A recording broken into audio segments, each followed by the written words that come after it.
Next topic पर चलिए। Potential due to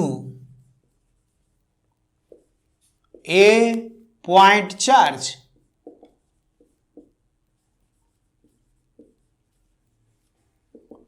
यह टॉपिक हम लोगों का है अगला। Next topic potential due to a point charge. Mathematical derivation करेंगे इसमें हम लोग। मान लीजिए कि पॉइंट ओ पर एक पॉइंट चार्ज, बहुत छोटे आकार का चार्ज बॉडी प्लस क्यू रखा गया है।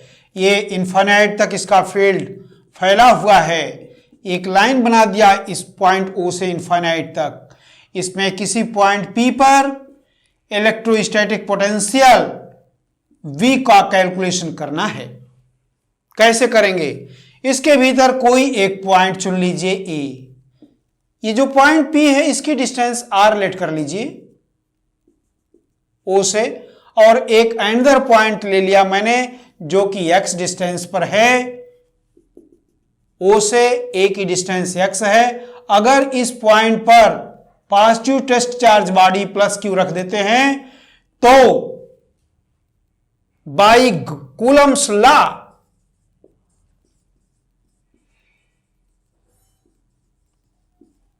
यहां पर रखे गए इस टेस्ट चार्ज पार्टिकल पर लगने वाला इलेक्ट्रोस्टैटिक फोर्स F की वैल्यू हम लोग जानते हैं 1/4 पाई एप्सिलॉन 0 K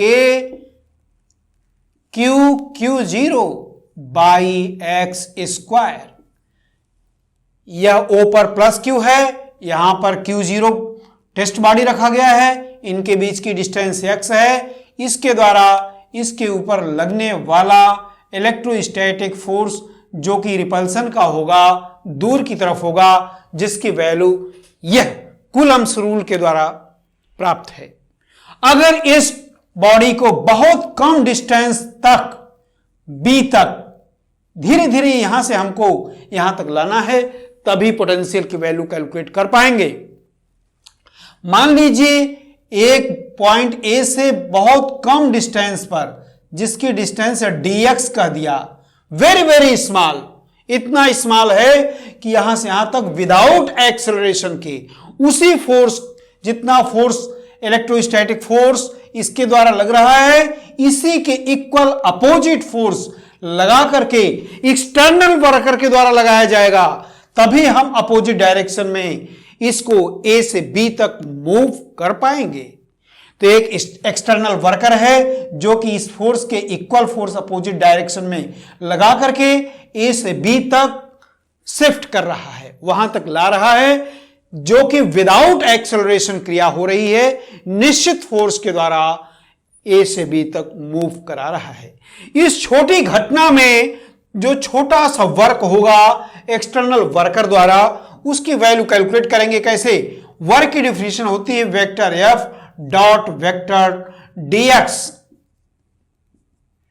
चूंकि डिस्प्लेसमेंट इधर, फोर्स उधर लग रहा है, दोनों के बीच की distance 180, F into dx cos 180 की वैल्यू -1 होगी, minus F dx।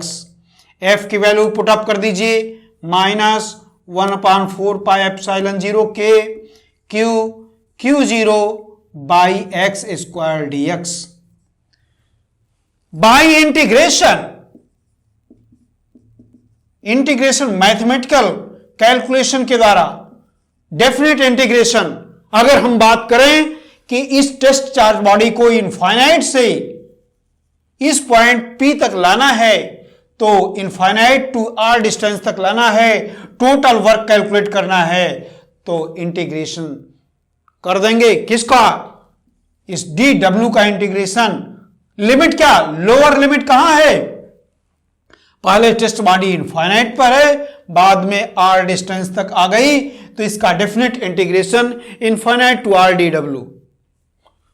Value put up कर दीजिए, इनफाइनाइट टू R लिमिट रहेगी 1/4 pi epsilon 0 K Q0 by x square dx।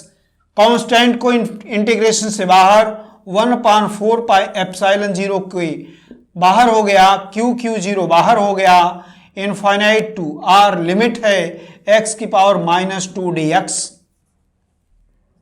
जिन बच्चों को ये समझ में नहीं आ रहा होगा उनके लिए इंटीग्रेशन पढ़ने के बाद बेहतर तरीके से समझ में आएगा। 1/4 पाई एप्सिलॉन 0 k q0, इसका इंटीग्रेशन हो जाएगा -1/x, एक पावर जोड़ते हैं और उसी से डिवाइड करते हैं। यह इंटीग्रेशन का रूल है। कैपिटल ब्रैकेट में करके लिमिट रिप्रेजेंट कर देंगे। इक्वल माइनस साइन छोड़ दिया हम लोगों ने, माइनस ये लगा हुआ है, माइनस साइन छूट गया है, ये माइनस है। अब ये माइनस माइनस मिल करके पॉजिटिव बन जाएगा, ये रिजल्ट मिल जाएगा 1/4 pi epsilon 0 k q0। Limit, upper limit में से लोअर लिमिट को घटा देते हैं, 1/r माइनस 1/इनफाइनाइट। 1/इनफाइनाइट की वैल्यू 0 हो जाएगी, 1/4 pi epsilon 0 k q0 by r। ये टोटल वर्क, कौन सा वर्क हुआ ये, कि इस टेस्ट बॉडी को इनफाइनाइट से फील्ड के भीतर किसी पार्टिकुलर पॉइंट तक लाने में एक्सटर्नल वर्क द्वारा, एक्सटर्नल वर्कर के द्वारा जो वर्क हुआ है उसकी वैल्यू कैलकुलेट हो गई।